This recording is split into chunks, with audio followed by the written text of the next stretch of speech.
Menteri Investasi dan Hilirisasi sekaligus CEO Danantara Rosan Roslani menegaskan Indonesia percaya diri bisa menggait investasi yang berdaya saing global di tahun 2026 ini dengan kehadirannya di World Economic Forum Davos, Swiss.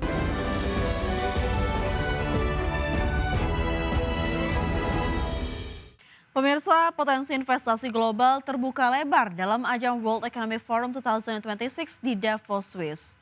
Forum WEF ini mempertemukan para pemimpin dunia untuk merespon tantangan ekonomi, geopolitik, dan transformasi global melalui dialog serta kolaborasi lintas sektor. Tahun ini Indonesia kembali hadir dari World Economic Forum di Davos, yang juga menandai kehadiran Perdana Danantara sebagai bagian dari langkah strategis Indonesia dalam mendorong investasi yang berdaya saing global. Dihadiri 61 kepala negara serta lebih dari 1.000 peserta, Indonesia akan melakukan dialog strategis dengan para CEO dari perusahaan terkemuka mancanegara. Menteri Investasi dan Hilirisasi sekaligus CEO Danantara Rosan Roslani menegaskan Indonesia percaya diri bisa menggait investasi yang berdaya saing global di tahun 2026 ini dengan kehadirannya di World Economic Forum Davos, Swiss. Dengan kehadiran Danantara, Indonesia siap menggait investasi di sejumlah sektor strategis. Dari Jakarta, IDX Channel. Dalam laporan World Economic Forum bertajuk Global Risk Report 2026, pengangguran di kalangan usia muda menjadi salah satu persoalan yang akan dihadapi Indonesia pada tahun 2026 sampai 2028. Bonus demografi yang dimiliki dinilai belum penuhnya diimbangi oleh penciptaan lapangan kerja berkualitas. Dalam 2 tahun ke depan Indonesia dinilai akan dihadapkan pada persoalan utama yakni pengangguran khususnya di usia muda. Masalah tersebut berada di posisi puncak dalam daftar risiko ancaman perekonomian Indonesia. Dalam laporan terbaru World Economic Forum bertajuk Global Risk Report 2026, Indonesia menjadi satu dari 27 negara yang dianggap kurangnya peluang ekonomi atau pengangguran dan menjadi peringkat pertama ancaman perekonomian pada 2026 hingga 2028.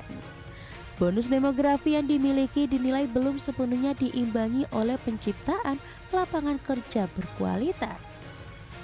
Ketidaksesuaian antara keterampilan tenaga kerja dan kebutuhan industri, dominasi sektor informal, serta perlambatan ekonomi global berpotensi memperlebar kesenjangan kesempatan kerja. Kondisi ini dinilai dapat memicu persoalan sosial lanjutan apabila tidak direspon dengan kebijakan ketenaga kerjaan yang adaptif. Selain masalah pengangguran, masih terbatasnya layanan publik dan sistem perlindungan sosial, termasuk pendidikan, infrastruktur, dan jaminan hari tua, juga masih menjadi risiko yang akan dialami Indonesia. Ketimbangan kualitas layanan antar wilayah khususnya antara perkotaan dan daerah tertinggal menjadi sorotan. Dalam jangka panjang lemahnya perlindungan sosial dapat menghambat mobilitas ekonomi masyarakat serta memperbesar ketimpangan pendapatan. Perkembangan pesat kecerdasan buatan atau artificial intelligence juga dipersepsikan sebagai risiko penting bagi Indonesia. Di satu sisi AI menawarkan efisiensi dan produktivitas, namun di sisi lain terdapat kekhawatiran terkait penggantian tenaga kerja, kesenjangan keterampilan digital, serta isu etika dan tata kelola data.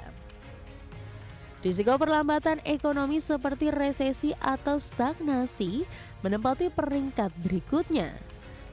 Ketergantungan pada kondisi global, fluktuasi harga komoditas, serta tekanan geopolitik menjadi faktor yang dapat menahan laju pertumbuhan Indonesia. Perlambatan ekonomi beresiko menekan daya beli masyarakat, mempersempit ruang fiskal pemerintah, dan memperlambat penciptaan lapangan kerja.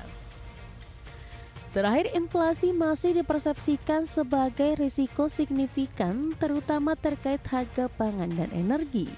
Tekanan inflasi dapat menggerus daya beli rumah tangga, khususnya kelompok berpendapatan rendah. Dari Jakarta, Tim Liputan IDX Channel.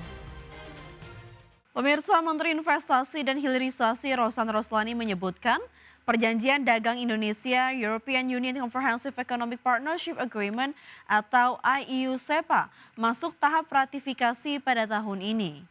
Rosan mengatakan diplomasi ekonomi melalui perjanjian dagang merupakan strategi pemerintah untuk menjaga iklim investasi. Langkah ini diharapkan mampu mendorong pertumbuhan ekonomi nasional yang ditargetkan mencapai 8% dalam beberapa tahun ke depan. Adapun kesepakatan ini akan menghasilkan penghapusan tarif sebagian komoditas Indonesia yang masuk pasar Eropa, di mana sekitar 95% ekspor ke Eropa saat ini akan dikenakan tarif 0%.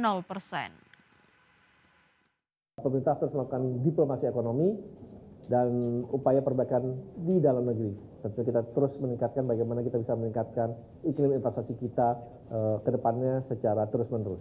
Di kancah internasional kita ketahui bahwa Indonesia kita sangat aktif menyelesaikan beberapa Free Trade Agreement atau SEPA, Comprehensive Economic Partnership Agreement dengan beberapa negara, contohnya dengan Kanada, Indonesia-Kanada yang sudah ditandatangani kemarin pada bulan September, dan juga dengan Uni Eropa, EU-SEPA, itu juga sudah mencapai kesepakatan substansi dengan target diratifikasi pada tahun ini.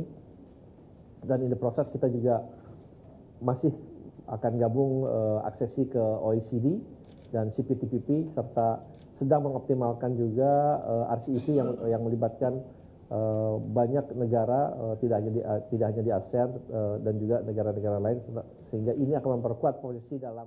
Kembali di Prime Market Highlights pemirsa, Bank Indonesia mencatat kinerja kegiatan usaha mengalami perlambatan secara tahunan pada kuartal 4 2025. Meski melambat, Bank Indonesia mencatat kinerja mayoritas lapangan usaha masih berada pada zona positif. Kinerja kegiatan usaha mengalami perlambatan secara tahunan pada kuartal 4 2025.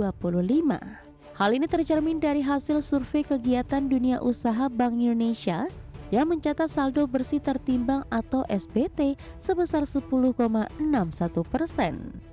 Melambat dibandingkan kuartal 3 2025 yang sebesar 11,55% dan kuartal 4 2024 yang mencapai 12,46%. Meski melambat, Bank Indonesia mencatat kinerja mayoritas lapangan usaha masih berada pada zona positif. SBT tertinggi tercatat pada lapangan usaha jasa keuangan sebesar 1,95%, diikuti lapangan usaha perdagangan besar dan eceran, reparasi mobil dan motor dengan SBT 1,21%, lapangan usaha industri pengolahan sebesar 1,18%, serta lapangan usaha administrasi pemerintahan, pertahanan dan jaminan sosial wajib sebesar 1,02%. Lapangan usaha informasi dan komunikasi sebesar 0,90%, serta lapangan usaha penyediaan akomodasi dan makan minum sebesar 0,77%. BI juga mencatat kapasitas produksi terpakai pada kuartal 4 2025 tetap terjaga pada level 73,15%. Perkembangan tersebut terutama ditopang oleh lapangan usaha pengadaan listrik, serta pengadaan air, pengelolaan sampah, limbah dan daur ulang. Kedepan responden memperkirakan kegiatan usaha pada kuartal pertama 2026 akan meningkat dengan SBT sebesar 12,93%.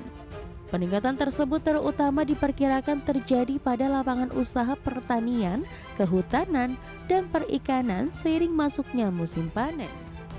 Selain itu, lapangan usaha industri pengolahan, transportasi dan pergudangan, serta perdagangan besar dan eceran, dan reparasi mobil dan motor diproyeksikan meningkat sejalan dengan naiknya permintaan masyarakat pada periode Ramadan dan Hari Raya Idul Fitri 1447 Hijriah. Dari Jakarta, Tim Liputan IDX Channel.